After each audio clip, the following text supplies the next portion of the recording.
Today, members will take up House Bill 4088, presented by Rep. Borton, who is here with us. Are you speaking? Please. Welcome to the Senate Natural Resources Committee, Representative. Thank you very much. Thank you, Mr. Chairman, members of the committee. I appreciate the opportunity to testify this morning on my bill. My bill 4088 is just simply a bill that will allow people to feed their birds and squirrels and occasional turkey. As you can see, this is a live shot actually of my webcam. A little bit of background. I live on 160 acres up in a very rural wooded part of northern Michigan. And I have this webcam here that has become extremely popular. It's been viewed in excess of 50 million times around the world. It's featured regularly on the Weather Channel and news outlets across the country and around the world. In 2009, the Department of Natural Resources, a conservation officer, came out to my house because they had gotten a report that I was baiting deer. And he came out, he looked at my operation. It looked basically the same way that you see this live shot on camera right now. And he looked at it, so I had a bird feeder. I had nothing but sunflower seeds in it. And he said, obviously you're not feeding birds, or you're not feeding deer. He apologized and he was on his merry way. Come back a short time later and he said, Ken, I've got to give you a ticket. And I said, for what? And he goes, I have to give you a ticket for baiting deer. And I said, well, we had this conversation. He goes, I know, it's not me. This is coming from Lansing. They're tired of people calling them, seeing an occasional deer come on your camera and assume that you're baiting deer. So he had to give me a ticket. So I wound up taking it to court. And the judge not only ruled in my favor, but she was absolutely very upset. And part of the judgment in my favor said the DNR was not allowed to come on my property, again, without my prior permission, which I didn't know that could be done. And I am in a very private area. You've got to go down a third of a mile of a private road through my property to get to my house. So you don't see it unless you're intentionally coming there. So I thought at that point we were done. So about 4 months later, I had another DNR officer come to my house, and he said, I'm here to give you a ticket for baiting deer. I said, well, this already went to court. And he said, well, I'm not aware of that. And I said, well, let me get you the paperwork. So I brought it, I showed it to him, and he's looking through it. And he gets to the line that was put in there that he wasn't allowed on my property, and he says, no judge can tell me I can't come on your property. I said, well, that's between you and the courts. I said, I don't have a problem with you being here, but just so you know, this has already been decided. He goes, well, you're getting another ticket. So he gave me a ticket, so we go back to court, and at that point, same judge not only ruled in my favor and admonished the DNR at that point, but she ruled that the law was unconstitutional. So now I thought, wow, we're really done with this. I'm going to be fine. People around the state will be able to feed their birds and not worry about getting a misdemeanor.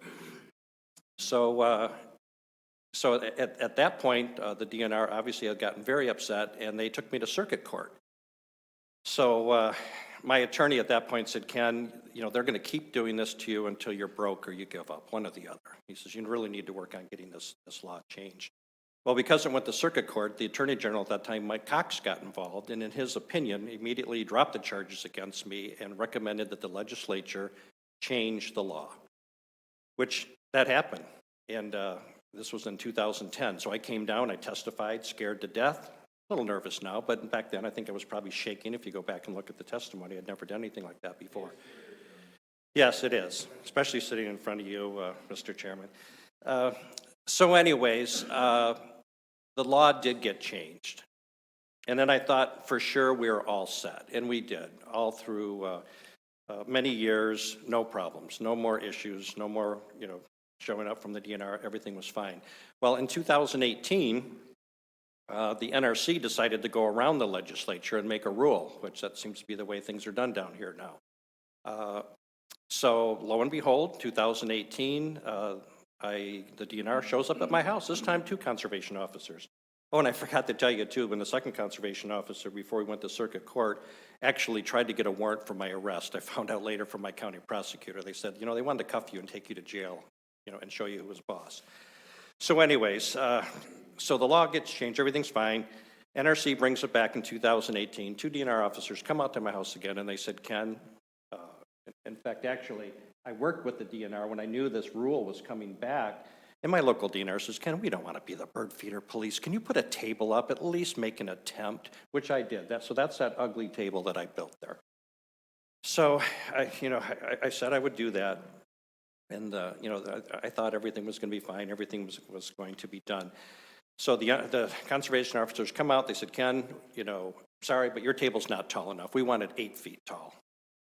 So at that point, I had decided I had enough. I filed to run for state rep. I haven't heard from him since. But I don't think you should have to be a lawmaker in the state in order for the DNR to have some common sense and realize that people are feeding birds and squirrels and chipmunks, around this state. There's a big difference between that and dumping a truckload of sugar beets in the woods, which I'm not doing. So I will wrap it up there, and all I'm asking is please let's not turn people in the state of Michigan who like to recreationally feed their wildlife into criminals.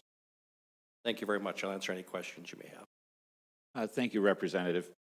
Representative, if I might, on that last, on your closing remarks, did you have, how do you feel about the feeding of deer and the baiting of deer? Which I say is two separate issues. Yeah, it is two separate issues, and I'm not a hunter. I don't have an opinion on that. That's not my fight. That can be somebody else's. I personally will never have a reason to bait, but I'm certainly not against it either. But I'll let other folks who are smarter than I decide that. So in no time have you ever shot a deer out at your bird feeder? I've never shot a deer either. I don't have the ability to pull the trigger on anything that lives. All right. Any other members have a question for the representative? Are you aware of any other citizens who have been troubled by feeding the birds? Absolutely. Yeah, through this process, I have received literally hundreds of emails from people around the state. In fact, actually, as I got them, I would give them to my attorney because if we weren't able to get this resolved, we were prepared to move on to court. So yeah, he has all that information. All right. Thank you very much.